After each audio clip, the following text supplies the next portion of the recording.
सभी मित्रों को प्यार भरी नमस्कार। दोस्तों, फिर से स्वागत है आपका हमारे channel soulful gardening by Vihan में। तो आज हम आपके समक्ष एक ऐसा विषय लेकर आए हैं जिसके प्रति बहुत सारे जो हमारे बागवानी करने वाली भाई हैं उनके मन में एक शंका रहती है कि ऐसा क्यों हो रहा है, इसके पीछे कारण क्या है और वजह क्या है। तो दोस्तों, वही चीज़ें जो हम आज डिस्कस करेंगे, उसके उपरांत हम आशा करते हैं कि सभी मित्रों के मन में जो शंका होती है वो दूर हो जाए, और होती किसकी वजह से है वो भी हम डिस्कस करेंगे। तो चलिए देरी ना करते हुए शुरू करते हैं। जी हाँ, हम आज बात करने जा रहे हैं कि ये हमारे घर में एक अमरूद का पेड़ लगा हुआ है। जैसे कि आप सब बागवानी करने वालों के घर में अमरूद का पेड़ जो निश्चित तौर पे एक ज़रूर होगा, एक नहीं बल्कि कई अनेक होंगे, क्योंकि अमरूद का पेड़ जो आमतौर पे हर घर में पाया जाता है, ख़ास करके हमारे उत्तर भारत में। तो दोस्तों, अमरूद का पेड़ जैसा कि आप जानते हैं ये एक सदाबहार पेड़ होता है, और ये आमतौर पे फल के लिए लगाया जाता है। तो बहुत सारे दोस्तों ने मुझे पूछा कि इसकी पत्तियां जो हैं ख़ास करके सर्दी के मौसम में वो क्यों एकदम से लाल और बैंगनी रंग की हो जाती हैं, यानी कि they turn into the brinjal and red colour in the winter, and what is the reason behind that conversions of the colour specially in the winter. तो दोस्तों, वही हम आज डिस्कस करेंगे कि आखिर ऐसा क्या है। बेसिकली ये जो अमरूद की पत्तियां आप देख रहे हो, कुछ समय पहले ये एकदम से युवा पत्तियां थी, एकदम से हरी पत्तियां थी, बहुत ही खूबसूरत और बहुत ही सेहतमंद पत्तियां थी। परंतु आज हम देख पा रहे हैं आपके सामने ये पत्तियां बिल्कुल एक लाल और बैंगनी रंग में तब्दील हो चुकी हैं। तो उसी के बारे में हम बात करने जा रहे हैं। तो अगर आपके घर में भी ऐसा अमरूद का पेड़ हो, तो उसकी पत्तियां अगर ऐसी जो दिख रही हो, टर्न हो रही हो ऐसे कलर में, तो घबराना बिल्कुल नहीं है दोस्तों। ये कोई डिज़ीज़ नहीं है, हालांकि ये पैथोलॉजिकल डिज़ीज़ भी नहीं हम इसको कह सकते। बेसिकली ये कोल्ड स्ट्रेस जो मेनली जो एक मुख्य रूप से कारण है। तो ये एकदम से टेम्परेचर में डिप आ जाना, एकदम से टेम्परेचर गिर जाना, मेन काज उसका वही जो माना जाता है। उसी की वजह से जो पत्तियां जो अमरूद की आप देख रहे हैं मेरे सामने, ये एकदम से इसी कलर में तब्दील हो जाती हैं, और कुछ समय के बाद एकदम से ये गिरना शुरू हो जाएंगी। और थोड़े समय के बाद आप देखेंगे कि अमरूद का पेड़ आपको ऑलमोस्ट जो है वो एक खाली खाली दिखेगा।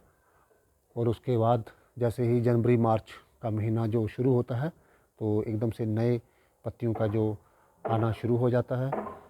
तो चलिए बात करते हैं मुख्य कारण, जैसे कि आपको बताया, सर्दी का जो कोल्ड स्ट्रेस जिसको हम बोल सकते हैं।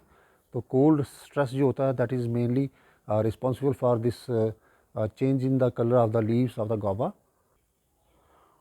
तो दोस्तों, जैसे कि हम बात कर रहे थे कि ये जो प्रक्रिया है that is not due to the pathological disease, और इसको ज़्यादा अटेंशन देने की ज़रूरत नहीं है। हाँ, हालांकि कुछ कारण ऐसे हैं जो हम आपके सामने डिस्कस करेंगे।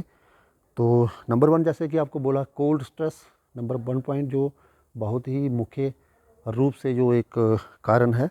जैसे कि गावा, जैसे कि एवरग्रीन प्लांट होता है, और ये एक ट्रॉपिकल प्लांट है। ट्रॉपिकल से बात करें तो उष्ण कटिबंधीय।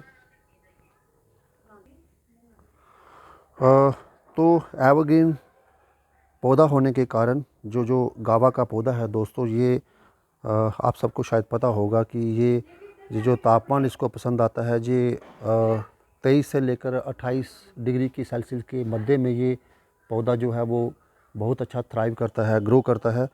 तो जैसे कि सर्दियां आना शुरू हो जाती हैं, specially in the colder regions, ख़ास करके सर्दियों के दौरान, तो जब तापमान एकदम से गिर जाता है, ख़ास करके मान लो 8 डिग्री से नीचे भी गिर जाता है, तो इसकी जो पत्तियां हैं वो एकदम से पर्पल कलर में जो बदलना शुरू हो जाता है।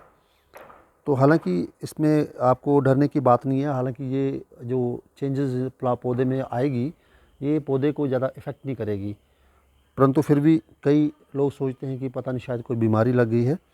बहुत सारे ऐसे जो मंशाएँ होती हैं, डाउट्स होते हैं कि पता नहीं क्यों ऐसा हुआ और कैसे हो गया।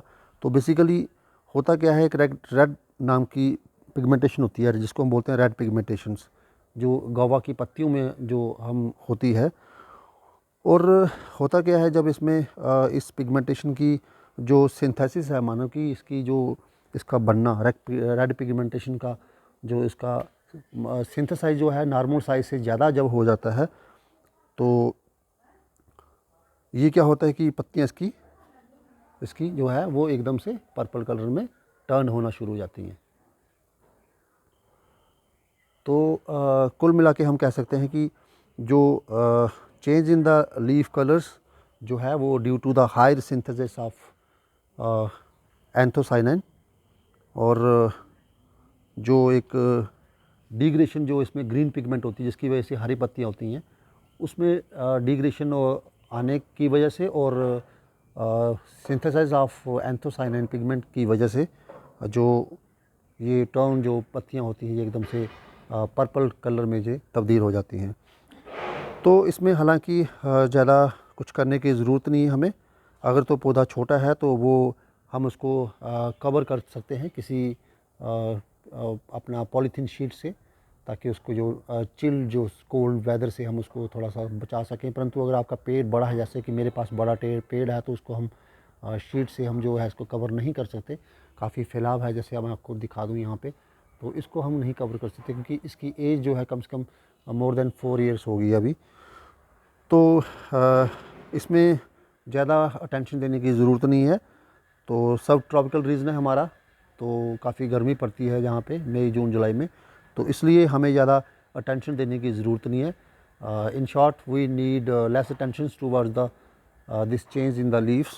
अगर छोटे प्लांट है तो उसमें नेचुरली थोड़ा ध्यान देने की ज़रूरत है, क्योंकि और जैसे ही बसंत आएगी तो एकदम से जो न्यू पत्तियाँ जो हैं वो उस पर आ जाएंगी। अच्छा दोस्तों, एक और कारण होता है इसका नंबर 2, जिसमें सॉइल में पीएच की वैल्यू होती है, जो परसेंटेज ऑफ हाइड्रोजेशन जिसको बोलते हैं हम। तो वो एक बड़ा इम्पॉर्टेंट रीज़न हो सकता है उसका भी, क्योंकि कुछ पौधों में हम ये भी रिस्पॉन्सिबल मान लेंगे। तो अगर जो आपकी सॉइल कोशिश करें उसको चेक करते रहें, तो ये जो इसकी लीव्स आप देख रहे हो ये रेडेंड हो गई हैं, तो ये कभी कभी क्या होता है कि आपके पौधे में जो पोषक तत्वों की कमी से ना ये वो भी एक कारण बन जाता है। तो थोड़ा सा ध्यान रखना है, आपको आइडेंटिफाई करना है कि what is the reason behind this, कि whether the leaves are turn in the red in colour due to the lack of the nutrients और due to the cold stress. तो ये आपको अपने एक्सपीरियंस से आपको देखना है कि ये क्या वजह है, क्योंकि आप वजह चेक कर सकते हो, अपने सॉइल की पीएच वैल्यू चेक कर सकते हो आराम से घर में। उसके लिए हम एक अलग से वीडियो बनाएंगे, how to check the PH value of the soil. तो अगर कुछ ऐसा है सॉइल की पीएच वैल्यू, तो हम इसको प्रॉपर फर्टिलाइज़र देके और इसमें अपने ऑर्गेनिक मैटर जो पौधे के लिए हम इस्तेमाल करते हैं उसमें थोड़ी सी अमेंडमेंट करके जो सॉइल की पीएच वैल्यू को हम उसको ट्रीटमेंट कर सकते हैं। और जो बीमारी जो है, बीमारी तो नहीं कह सकते, मतलब कि अगर जो इसमें जो प्रॉब्लम है वो समस्या है वो दूर हो सकती है। तीसरा, इसमें स्पाइडर माइट्स जो होता है, एक मक्खियाँ होती हैं, माइट्स होते हैं छोटे छोटे दोस्तों, उसके कारण भी ये जो बीमारी जो है वो भी आ सकती है। तो पत्तियों का पर्पल रंग में तब्दील होना, लाल रंग में तब्दील होना, this may also due to the spider mites, जो कि बहुत ही एक टीनी इंसेक्ट्स होते हैं। और जी हाँ दोस्तों, ये एवेक्सियल जो एक पार्ट होता है पौधे का, जो पत्तियों के ऊपर जो अंडर साइड जो जिसको हम बोलते हैं एवेक्सियल, बेसिकली एक वर्ड है जिसको हम पत्तियों के निचले भाग को एवेक्सियल बोलते हैं। तो उसके नीचे जो स्पाइडर माइट्स होता है जो ये रहते हैं, और वो भी एक रिस्पॉन्सिबल होते हैं। तो दोस्तों, जैसे कि बात कर रहे थे कि इसकी एवेक्सियल, तो एवेक्सियल से बात हम अगर करें तो उसको ये वाले पार्ट जो होता है यहाँ पे, जैसे कि आप देख सकते हैं हल्का सा एक थोड़ा सा लग रहा है मुझे यहाँ पे, ये एवेक्सियल वाइट कलर का आप देख सकते हैं। इसमें थोड़ा सा मैं नज़दीक बताऊँगा, तो this could be also a cause for the turning of the colour in the leaves. तो ये आप इस तरह से अपने लीव्स को टर्न करके देख सकते हैं कि ये कहीं यहीं तो इसमें स्पाइडर माइट्स तो नहीं लगा हुआ। तो अगर लगा हुआ है तो अगर आपका प्लांट छोटा है दोस्तों, तो आप उसको वाटर जेट के थ्रू उसको लीव्स को क्लीन कर सकते हो, उसको मतलब कि साफ़ कर सकते हो और छुटकारा पा सकते हो। परंतु अगर आपका पेड़ बहुत बड़ा है और काफ़ी फैलाव है उसका एरिया वाइज, तो आप क्या करें, हॉर्टिकल्चर स्प्रे से उसका ट्रीटमेंट कर सकते हैं। तो दोस्तों ये थे 3 मुख्य कारण अमरूद के पौधे की पत्तियों का बैंगनी और लाल रंग में तब्दील होना।